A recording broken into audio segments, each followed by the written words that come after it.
বিসমিল্লাহির রহমানির রহিম। আসসালামু আলাইকুম ওয়া রাহমাতুল্লাহ। ডিয়ার স্টুডেন্ট, আশা করি আপনারা সকলে অনেক ভালো আছেন, সুস্থ আছেন। তো আপনাদের আমরা এখন পড়াবো চুক্তি বাতিল। ঠিক আছে, চুক্তি বাতিল এই অংশটা আপনাদের জন্য ভীষণ গুরুত্বপূর্ণ। ঠিক আছে, তাহলে সকলে একটু খেয়াল করেন। চুক্তি বাতিল কততে বলা আছে? ধারা 35, 36, 37, 38। 35 থেকে 38 পর্যন্ত বলা আছে এটা আদালতের জন্য চুক্তি বাতিল আদালতের সুবিবেচনামূলক ক্ষমতা, ইংলিশে যেটাকে বলে ডিসক্রিশনারি পাওয়ার। ডিসক্রিশনারি পাওয়ার এর প্রতিকার হচ্ছে আপিল। তামাদি হচ্ছে 1 বছর, অনুচ্ছেদ 114 অনুসারে বলা আছে।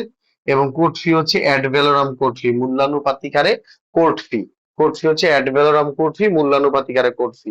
আশা করি আপনারা সুন্দর করে বুঝতে পেরেছেন। এবার আমরা মূল আইনে চলে যাই।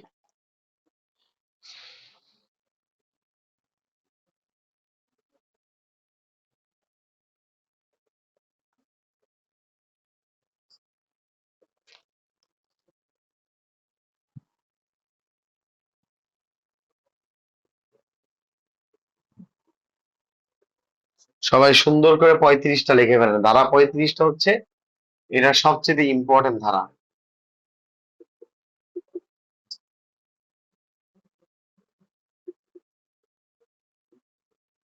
লেখেন, কারা চুক্তি বাতিল করতে পারে? কারা চুক্তি বাতিল করতে পারে? কারা, কোন পক্ষ চুক্তি বাতিল করতে পারে সেটা আগে লেখেন। কোন পক্ষ চুক্তি বাতিল করতে পারে? কোন পক্ষ? কোন হুইচ পার্টি?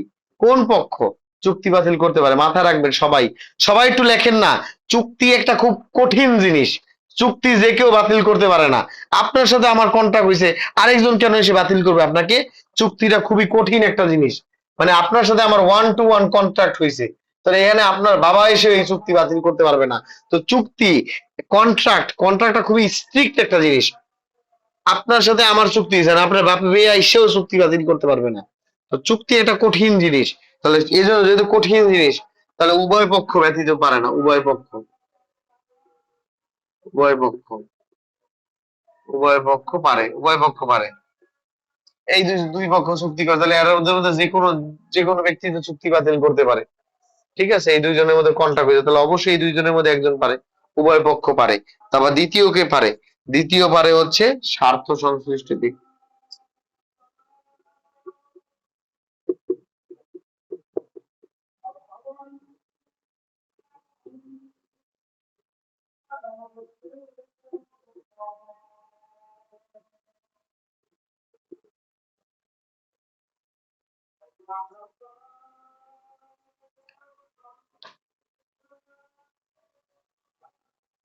কারা কারা চুক্তি বাতিলে আবেদন করতে পারে? উভয় পক্ষ এবং স্বার্থ সংশ্লিষ্ট ব্যক্তি।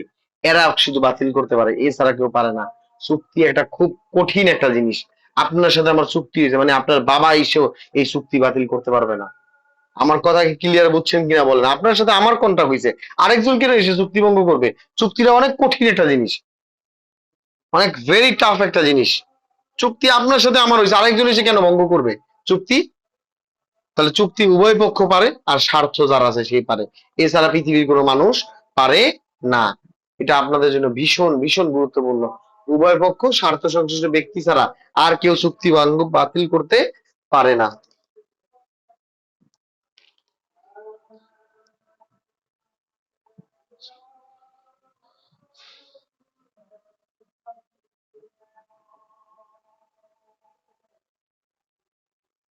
হুম। এবার আপনাকে যেটা বুঝতে হবে, আদালত 3 ক্ষেত্রে চুক্তি বাতিলের আদালত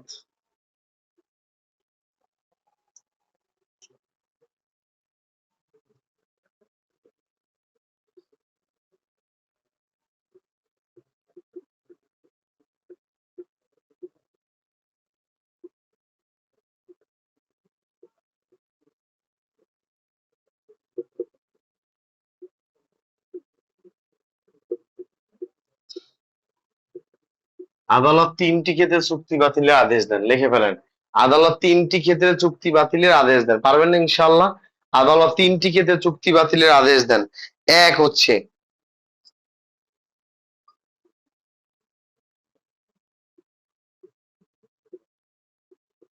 বাতিল বা বাতিলযোগ্য চুক্তি,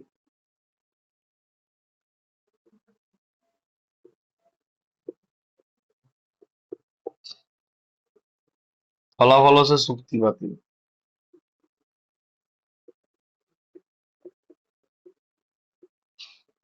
বাতিল বা বাতিলযোগ্য চুক্তি, এটার ফলাফল কি? এটার ফলাফল হচ্ছে চুক্তি বাতিল। এই অংশটা ইম্পর্টেন্ট। এইবার দ্বিতীয় অংশটা, এইটা পরীক্ষার জন্য, এইটাই পরীক্ষা আসে, এটা দ্বিতীয়টা,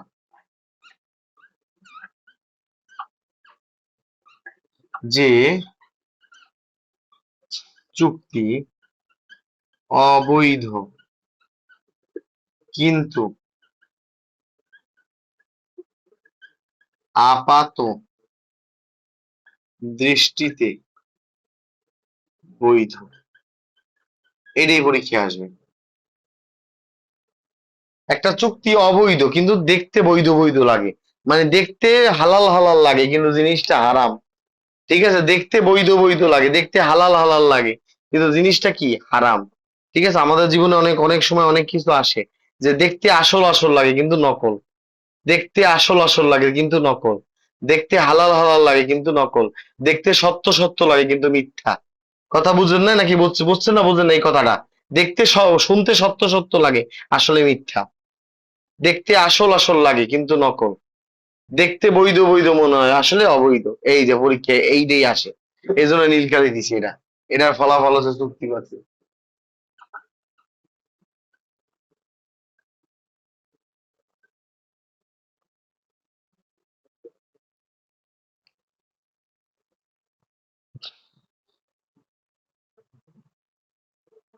এটা হচ্ছে এমন উদাহরণ, ঠিক আছে, দেখতে সৎ সৎ লাগে কিন্তু অসৎ, দেখতে ভদ্র ভদ্র লাগে কিন্তু বেয়াদব। ঠিক আছে, এইরকম এই জিনিসটা, এটা পরীক্ষার জন্য খুবই ইম্পর্টেন্ট। এবং 3 নাম্বার, এর উদাহরণ দিয়ে পড়াইতে হবে। 3 নাম্বার, 3 নাম্বার হচ্ছে, এটা পরীক্ষা আসে না, ক্রেতা অর্থ প্রদানে ব্যাঘাত।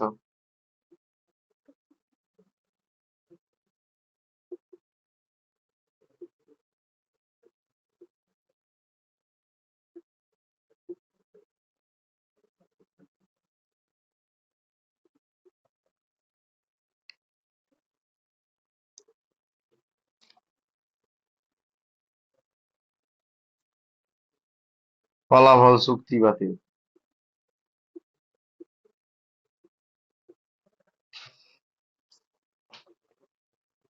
এইটার খেলা বুঝছেন? ক্রেতা অর্থ প্রদানে ব্যর্থ মানে কি, দুই পক্ষ চুক্তি করছে টাকার, যে তুমি তুমি 50,000 টাকা নাও, আমার এই জমিটা দাও, মানে এই 50,000 টাকাই দেবে না, তাহলে চুক্তি আগেই বাতিল।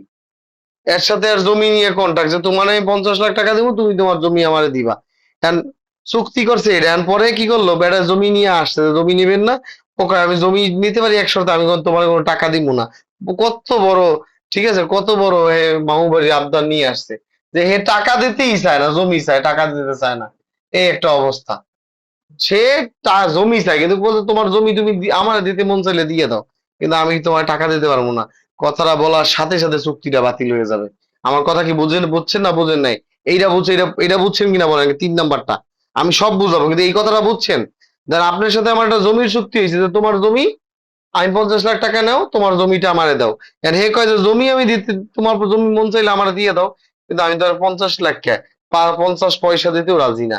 এই কথা মুখ দিয়ে বলার সাথে সাথে চুক্তিটা বাতিল। কথা বুঝতে পারছেন কিনা বলেন? এটা একটা মামু বাড়ির আবদার নাকি? ঠিক আছে, বুঝেন না আপনি? সে কত বড় মানে চালাক, সে কয় যে জমি তোর দিতে মন চাইলে দিয়ে, আমি 1 পয়সাও দিব না, ফ্রিতে দিলে দে। বলার সাথে সাথে চুক্তিটা শেষ, চুক্তি বাতিল হয়ে গেছে। এইবার আসেন, এইবার আমি আবার বলি, আদালত 3 ক্ষেত্রে চুক্তি বাতিলের আদেশ দেয়। দেখেন, বাতিল বা বাতিলযোগ্য চুক্তি, বাতিল বা বাতিলযোগ্য চুক্তি। দুই বন্ধু, আমি উদাহরণ দিতেছি, এটা বাতিল বা বাতিলযোগ্য চুক্তি। এটা এত পেরা না, এটা সোজা। তো দুই বন্ধু কি করছে, কয় দোস্ত, তোর লাগে আমার একটা 50 লাখ টাকার, 50 লাখ টাকার একটা চুক্তি করলাম তোর সাথে, 50 লক্ষ টাকার একটা চুক্তি করলাম কি দোস্ত, তুই যদি আকাশে 1 মিনিট উঠতে পারস, আকাশে তুই যদি 1 মিনিট উঠতে পারস, তোর যদি আকাশে 1 মিনিট উঠতে পারস, তাহলে আমি তোরে কি করবো, 50 লাখ টাকা দিব। তাহলে ওই বন্ধুর পিঠে পাখনাও কোনোদিন গজাবে না, এই চুক্তিও কোনোদিন বাস্তবায়ন হবে না। আশা করি বুঝতে পারছেন। মানে যে চুক্তি বাতিল বা বাতিল যোগ্য, মানুষ কি আকাশে উঠতে পারে ভাই? মানে প্লেন ছাড়া। ও তো বলছে তুই তুই যদি পাখির মতো আকাশে উঠতে পারো, তাহলে এই বন্ধুর পিঠে ডানাও গজাবে না, এর চুক্তি বাস্তবায়নও হবে না। বুঝতে পারছেন কিনা বলেন? এই এতটুকু বুঝছেন কিনা বলেন? এটা উদাহরণ দেওয়ার কিচ্ছু নাই। ঠিক আছে, এই একটা উদাহরণ গেল বাতিল বা বাতিল যোগ্য চুক্তি। আরেকটা উদাহরণ দেই বাতিল বা বাতিল যোগ্য চুক্তির। ঠিক আছে, দুই পক্ষ মামলা লাগছে যে ও আমার 50 লাখ টাকা দেয় না, 50 লাখ টাকা দেয় না। ও আমার সাথে কি করে না, 50 লাখ টাকা দেয় না, বাতিল বা বাতিল যোগ্য চুক্তি। এটার উদাহরণ দিতেছে, দুই বন্ধু মামলা করছে। এক বন্ধু যে আমি ওর কাছে 50 লাখ টাকা দিয়েছি, দেয়, ও আমার 50 লাখ টাকা দেয় না। না, আদালত তো খুব রাগ হয়ে গেছে, কি 50 লক্ষ টাকা নিচে দেয় না, মানে অত বড় সাহস! কি করছে ও? কয় আমি 50 লাখ টাকা ওর কাছে দিয়ে মদ, ইয়াবা আর ফেন্সিডিল কিনছে। ফেন্সিডিল কিনছে 50 লাখ টাকা। এই ফেন্সিডিল মদ ইয়াবা ফেন্সিডিল নিয়ে গেছে, আর 50 লাখ আর দেয় না। আদালতের আপনার লগে লগে চুক্তিটা ডাইরেক্ট ডিসমিস করে দিছে। আর ওর ওরে কইছেন তোর 50 লাখ টাকাও লাগবে না, আর আমি তোরে ছাড়তে আছি না, তোর আন ফৌজদারি জেল। অর্থাৎ যে চুক্তি বাতিল বা বাতিল যোগ্য।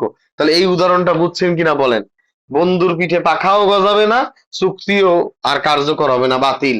আর এখানে হয়েছে মদ ইয়া বা ফেন্সিডিল 50 লাখ টাকায় বেচছে, চুক্তি 50 লাখ ঠিক আছে, কিন্তু বেচছে কি, মদ ইয়া বা ফেন্সিডিল, সাথে সাথে চুক্তি বাতিল। এই জিনিসটা কে বুঝছেন কে বুঝেন না আমাকে একটু বলেন।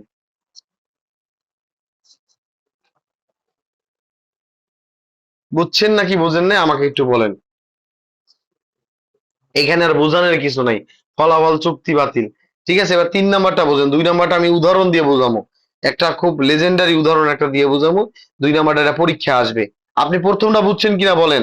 দুই বন্ধু চুক্তি করছে যে দোস্ত তুই আকাশে উঠতে পারলে আমি 50 লাখ টাকা দেবো।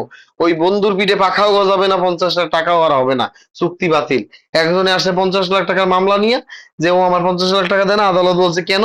কয়, আমি ওর কাছে মদ বেচলাম, ইয়াবা বেচছি, গাঁজা বেচছি, 50 লাখ টাকা নিয়ে গেছে, সাথে সাথে চুক্তি বাতিল। এই অংশটা ক্লিয়ার কিনা বলেন? পরীক্ষা আসতে পারবেন কিনা বলেন?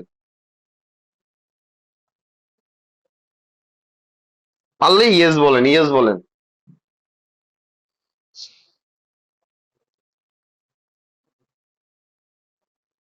আচ্ছা, এবার 3 নাম্বারটা দেখেন। 3 নাম্বারটা আমি আগেও বুঝাইছি, আবার একটু বুঝাই দিই, 2 নাম্বারটা ঠান্ডা মাথায় বুঝাবো।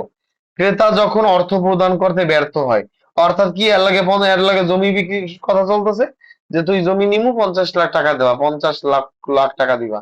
ঠিক আছে, এখন এই লোক জমি নিয়ে আসছে আর বলতেছে যে তুমি তোমার জমি দিতে মন চাইলে দিয়ে দাও, আমি আমার 50 লাখ, 50 পয়সাও তোমার দিব না।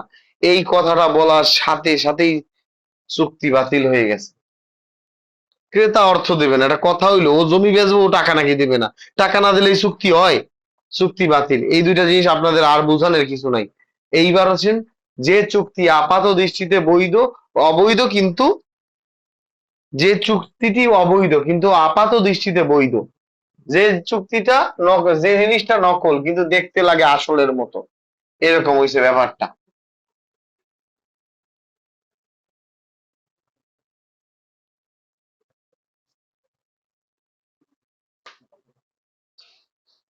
এইটাকে বলা হয় মুখোশধারী শয়তান। দেখেন, যে চুক্তি, একটা উদাহরণ দেবো, ওইটাই পরীক্ষা আসবে ইনশাআল্লাহ।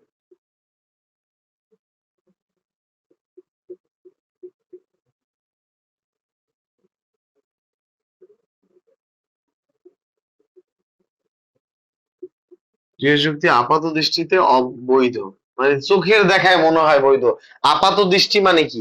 চোখের দেখায় সাধারণভাবে মনে হয় বৈধ, আপাত দৃষ্টিতে বৈধ মানে চোখের দেখায় মনে হচ্ছে জিনিসটা বৈধ, কিন্তু অবৈধ।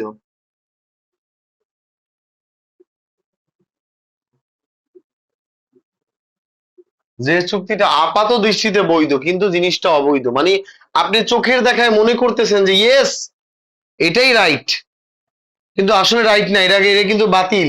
ফলাফল কি লেখেন, এর পাশে লেখেন, ফলাফল চুক্তি বাতিল লেখেন। ফলাফলটা কি, মানে আপনি আপাত দৃষ্টিতে মনে হইতেছে বৈধ, আসলে অবৈধ। এই জিনিসটা মাথায় রাখবেন, এটা ফলাফল হচ্ছে চুক্তি বাতিল।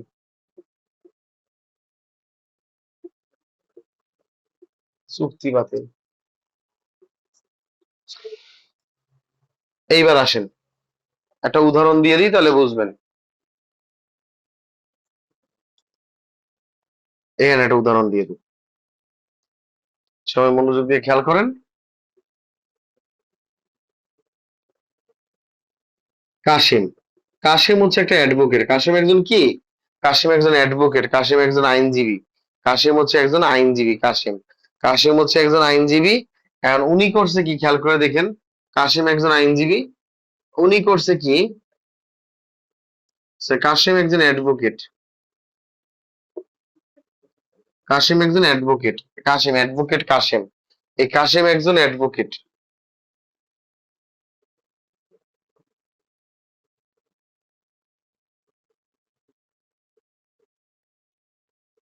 কাশিম একজন অ্যাডভোকেট, উনি করছে কি, উনি করছে কি,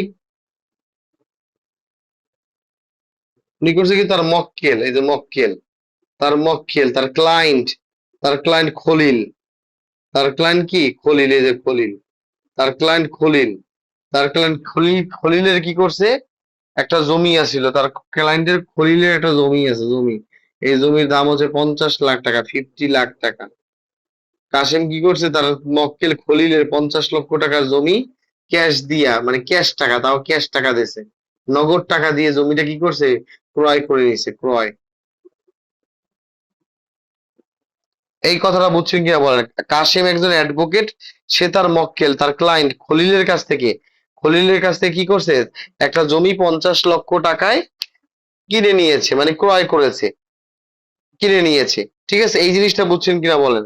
তাহলে এই যে জমিটা যে কিনে নিছে, এইটা, এটা কি টাকা দিয়ে কিনে, তাহলে তো এটা বৈধ মনে হয়, আপাত দৃষ্টিতে এটা বৈধ মনে হয়, কিন্তু বার কাউন্সিল অর্ডারে বলা আছে, বার কাউন্সিল অর্ডার 1972 তে বলা আছে, আপনি একজন অ্যাডভোকেট তার মক্কেলের কোনো সম্পদ ক্রয় করতে পারবে না, সম্পদ অর্জন করতে পারবেন না। আপনি একটা অ্যাডভোকেট হয়ে আপনি মক্কেলের সম্পদ কিনতে পারবেন না, কিন্তু আপনার কাছে জিনিসটা চোখে আপাত দৃষ্টিতে মনে হচ্ছে বৈধ। হ্যাঁ, মক্কেল হয়েছে তো কি হয়েছে, 50 লাখ টাকা তো বেড়ায় টাকা দিয়েই কিনছে, মানে আপনার আপাত দৃষ্টিতে জিনিসটা বৈধ মনে হচ্ছে, কিন্তু আইনের দৃষ্টিতে জিনিসটা অবৈধ। কারণ বার কাউন্সিল অর্ডার বলছে যে আপনি একটা অ্যাডভোকেট হয়ে আপনি নিজের মক্কেলের কি করতে পারবেন না, সম্পদ ক্রয় করতে পারবেন না। আশা করি বুঝতে পারছেন। জিনিসটা বুঝতে পারছেন কি পারেন না, আমাকে একটু বলেন।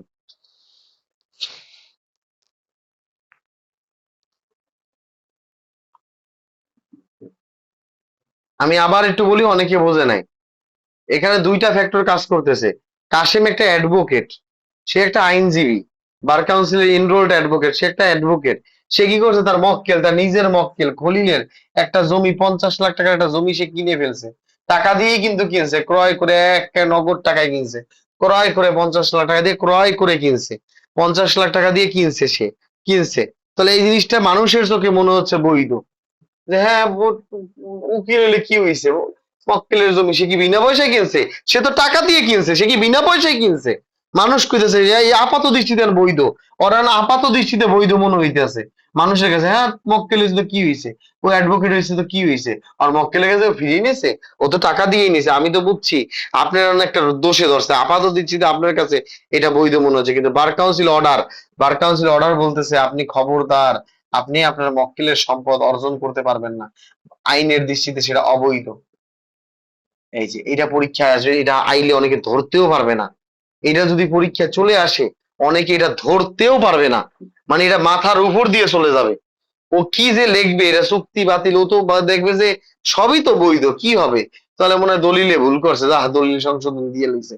তাহলে ওরেও বার কাউন্সিল বলছে যে তা তুমি পিলি পিলি থেকে মনে হয় ভুলে একটু রিটেনে আসছো, যাও তুমি একটু সংশোধন হয়ে আবার আসো একবার, আমি রিটেনে 2বার সময় রাখছি, একবার ভুল করছো, দ্বিতীয়বার সংশোধন হয়ে আবার একটু আসো।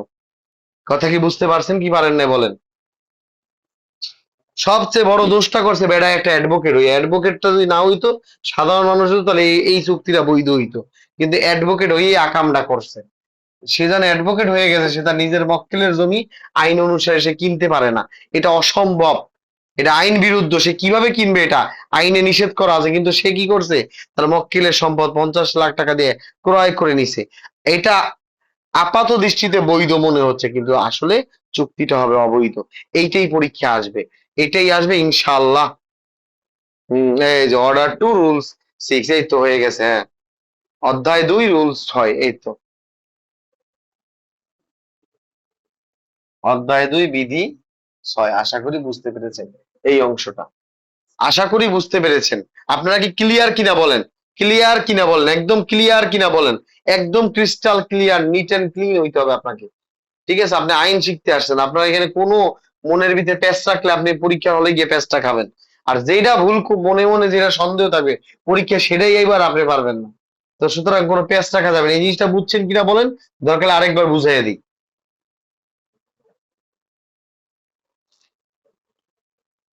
সবাই কি বুঝছেন? একটু ইয়েস নো বলেন তো, কিছু তো একটা কইবেন। আচ্ছা তাহলে বলুন, এবার করে দিই, এটা খুবই ইম্পর্টেন্ট। দোষটা করছে, সে একটা অ্যাডভোকেট মক্কেলের সম্পদ নিছে, তো টাকা দিয়েই তো নিছে, ওকে ওকালতির ক্ষমতা দিয়ে তো আর নেয় নাই। আপাত দৃষ্টিতে সেটা কি মনে হচ্ছে, আপাত দৃষ্টিতে বৈধ মনে হইতেছে, যে টাকা দিয়েই তো নিছে, 50 লাখ টাকা নিয়েছে বেটা, ক্যাশ টাকা দিয়েছে, আবার আইসে বিচার করতে। মানে আপাত দৃষ্টিতে বৈধ মনে হচ্ছে, কিন্তু আইনে সেটা অবৈধ। এটা পরীক্ষা বারবার পড়াচ্ছি, কারণ এটা পরীক্ষা আসে। এবার আসে ধারা 36। ধারা 36-এ কি বলা হয়েছে আপনাকে দেখেন। ধারা 36-এ আপনাকে বলা হয়েছে, ধারা 36-এ বলা হয়েছে কেবলমাত্র এই যে, আর কিছু বলার নেই।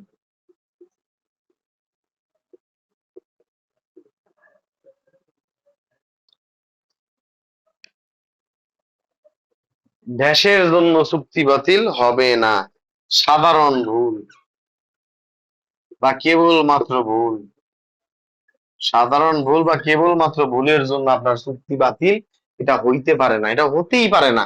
কেন? এটা কেন হবে? কেবলমাত্র সাধারণ ভুলের জন্য চুক্তি বাতিল হয় না। কেবলমাত্র সাধারণ ভুলের জন্য, বলেন না, কেবলমাত্র সাধারণ ভুলের জন্য চুক্তি বাতিল হয় না। আশা করি বুঝতে পেরেছেন। এটার কি পড়াবো, এটার পড়ানোর কিছু নাই। এবার লেখেন 37।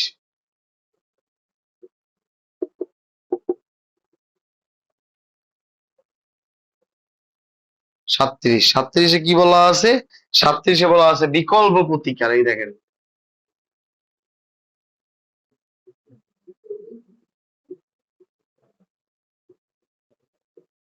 Alternative remedy.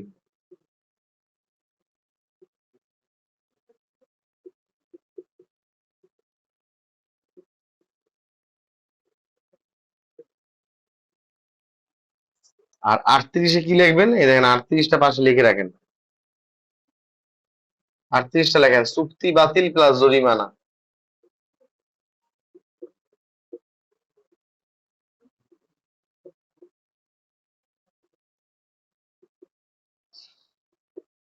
চুক্তি বাতিল প্লাস জরিমানা। আশা করি বুঝতে পেরেছেন। ধারা 36-এ বলা আছে সাধারণ ভুল। ধারা 36 কি বলছে? সাধারণ ভুলের জন্য চুক্তি বাতিল হবে না। এই 36 ক্লিয়ার কিনা একটু বলেন। এটা কি বুঝাবো আপনাকে? সাধারণ ভুলের জন্য চুক্তি বাতিল হবে না। লেখছে করিম, করিমের জায়গায় লিখে লিখছে কিরিম।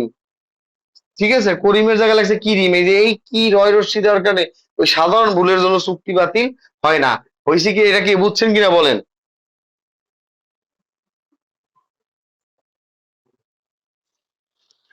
36টা ওকে কিনা বলেন, 36টা ওকে কিনা বলেন, যে সাধারণ ভুলের জন্য চুক্তি বাতিল হয় না, এটা বলেন না, সাধারণ ভুলের জন্য চুক্তি বাতিল হয় না, সাধারণ ভুলের জন্য চুক্তি বাতিল হয় না, সাধারণ ভুলের জন্য চুক্তি বাতিল হয় না। আচ্ছা 36 ওকে হয়ে গেছে আপনাদের। আচ্ছা এইবার আসেন 37। 37-এ বলা আছে বিকল্প প্রতিকার। বিকল্প প্রতিকার মানে হচ্ছে যে কোনো একটা রাস্তা আপনি বেছে নেবেন। তাহলে বিকল্প, এর পরীক্ষায় দরকার নেই, এগুলো আর শিখে রাখেন। ঠিক আছে, এটা এত ইম্পর্টেন্ট না, এগুলি আপনি পরীক্ষায় লিখে রাখবেন, হ্যাঁ। এইবার 37 হচ্ছে বিকল্প প্রতিকার। এই এই যেমন আপনি কোন বিকল্প প্রতিকার।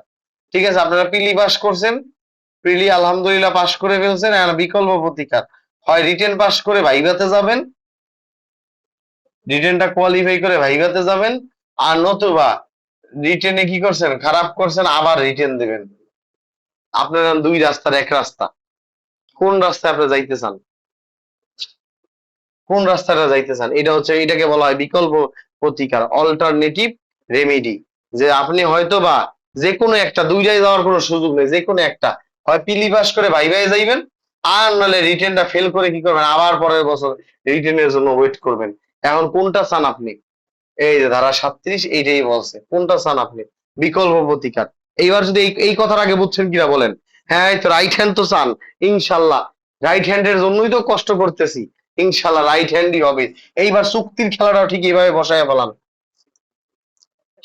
একটা চুক্তি আপনার ভালো লাগে নাই, একটা চুক্তি আপনার উভয় পক্ষের সাথে কথাবার্তা মিলতেছে না, কারণ আপনার হাতে একটা রাস্তা, হয় আপনি চুক্তিটা বাতিল করে দেন, মাননীয় আদালত চুক্তিটা বাতিল করে দেন, নাহলে এই চুক্তিটা বহাল রাখেন। যে কোনো একটা কথা করবেন। একটা চুক্তির দুইটা রাস্তা, হয়তোবা চুক্তি আপনি বাতিল করে দেবেন। দুই পক্ষ একটা চুক্তি করছে, দুই পক্ষ একটা চুক্তি করছে, কথাবার্তায় বনিবার্তায় মিলে নাই। এখন এখন আদালত ককে বলতেছে যে ক মামলা করছে আদালতে, তখন আদালত ককে বলতেছে যে কাশেম, একটা কাজ করো, তুমি 37 দ্বারা প্রয়োগ করে একটা সিদ্ধান্ত দিয়ে দাও, একটা এসপার ওসপার সিদ্ধান্ত নাও। হয় তোমার চুক্তি যদি বাবা ভালো না লাগে, এটা বাতিল করে দাও, আর যদি বলো যে না, চুক্তিটা আমি করব খলিলের সাথে, এটা বহাল রাখো। এই হচ্ছে সেই ব্যাপার। ওকে, আর কি পড়াবো আপনাদের? অল্টারনেটিভ রেমেডি বুঝছেন? অর্থাৎ একটা বাদী পক্ষের কাছে দুইটার মধ্যে একটা রাস্তা তাকে বেছে নিতে হবে।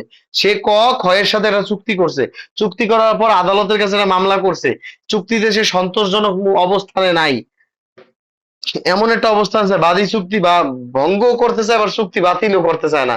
বাদীর মন চায় চুক্তি বাতিল করতে, কিন্তু চুক্তি বাতিল করলে ক্ষতিগ্রস্ত হবে, এরকম একটা অবস্থার মধ্যে আছে, দোদুল্যমান অবস্থায় আছে। আমার অনেক ছাত্রের মতো আইএ ক্লাস করে আর ভাবতেছে যে পড়মু কি পড়মু না, তখন আর তারে বলছি যে কোনো একটা রাস্তা বাইছে নাও, তোমার যদি ভালো লাগে পড়ো, নাহলে তুমি যাও গা, ভালো লাগলে পড়ো নাহলে যাও গা। তাহলে ঠিক তেমনই আদালত বলছে, তুমি যখন চুক্তি দিয়ে এরকম দুই পথে থাকা যাইবে না, হয় তুমি চুক্তিটা বহাল রাখো, চুক্তি তার সাথে ক্ষয়ের সাথে করো, আর নাহলে তোমার ভালো না লাগলে বাতিল করে দাও। আর ঝামেলা শেষ, আদালতেও জ্বালাইও না, আমারও জ্বালাইও না, নিজেরও ক্ষতি করো না, আদালতেরও সময় নষ্ট করো না। এটা বুঝছেন কিনা বলেন? অল্টারনেটিভ রেমেডি, যে কোনো একটা প্রতিকার বিকল্প ভাবে বাচ্চা নিবা, দুইটাই থাকা যাবে না, যে কোনো একটাই। এটা বুঝছেন কিনা বলেন? এটা বুঝছেন কিনা বলেন? একটা ইয়েস নো কিছু একটা বলেন, যে বুঝছেন কিনা বলেন। আপনারা হচ্ছেন অনলাইনের ছাত্র, আপনারা হচ্ছেন ছায়া, ঠিক আছে? ছায়ার সাথে কথা বলতেছি, তো আপনারা ইয়েস নো না বলে বোঝা যাবে না। যে আপনি যে কোনো একটা জিনিস, আপনারা যদি অফলাইন হইতেন, আমার হাতের সামনে থাকতেন, মাথা লড়াইতেন, হাত হাত জাগাইতেন, যে কোনো একটা কিছু করতেন আপনি, তখন আমি বুঝতাম। কথা বুঝতে পারেন না, আর এখন হচ্ছে আপনারা ছায়া, দূর দূরান্তের মানুষ এক জায়গায় বসছে, তো কমেন্ট না করলে বুঝবো না যে আপনারা বুঝছেন কিনা, বা আমার সাউন্ডটা আদৌ আপনার কানে গেল কিনা। এই যে এটাই, যে কোনো একটা ভালো লাগলে চুক্তিটা রাখো, নাহলে বাতিল করে দাও, বাবা জ্বালাইও না। এটা হচ্ছে অল্টারনেটিভ রেমেডি। আর আগের আগে যেটা বলছিলাম অতিরিক্ত প্রতিকার, ওটা ওই মাথা চুলকে আর সালাম, ওইটা মাথায় রাখবেন। মাথা চুলকাই দিয়েছিল, মুরব্বী মনে করছে সালাম দিছে, তাহলে ও মনে মনে হাসতে আছে যে মাথা চুলকানের কাজও হয়ে গেল, পেলা সালামও দেওয়া হয়ে গেল, আমি তো সালাম দিইনি, বেড়া সালাম মনে করছে, খুব ভালো। এই হয়েছে, এই ঠিক এইটা। এইবার খেয়াল করেন, 37-এর সাথে 38-এর মিল আছে। কেন বললো না, যতই কষ্ট হোক চুক্তিটা করবো, তাহলে তো চুক্তি চলমানই আছে, তাহলে তার কোনো প্রবলেম নেই। কিন্তু যদি বলেন না, এই চুক্তি আমি আর করবো না, আমি এই চুক্তি আর করব না, এই চুক্তি আমি বাতিল চাই, বাতিল চাইতে গেলে তার 38 দ্বারায় চলে যাবেন, তখন আপনি চুক্তি বাতিল করবেন, প্লাস কিছু জরিমানাও দেবেন। শেষ, আর কোনো কথা নাই। চুক্তি বাতিল যখন করবেন, চুক্তি বাতিলও করবেন, হ্যাঁ ন্যায় বিচারের স্বার্থেই তো হবে। এটা তো বেসিক কথা, ন্যায় বিচারের স্বার্থে হবে, পক্ষগণের সুবিধার্থে হবে। আর একটু সহজ সহজভাবে লিখে দিতেছি, দেওয়ানি মামলা, এগুলো তো এছাড়া একটা হচ্ছে, এটা দেওয়ানি মামলা, তাই না? সিভিল ল, এখানে লাগবে for the end of justice, ন্যায় বিচারের স্বার্থে। ন্যায় বিচারের স্বার্থে আদালত কি করে? ন্যায় বিচারের স্বার্থে আদালত কি করে? এই যে চুক্তি বাতিল করে ন্যায় বিচারের স্বার্থে। তারপর লেখেন পক্ষগণের সুবিধার্থে, সুবিধার্থে। আপনি যেহেতু এটা বলে দিয়েছেন, আমি আরো আপনাকে দুইটা লেখা সাহায্য করতে চাই। এটা হচ্ছে আদালতের সুবিবেচনামূলক ক্ষমতা বলে,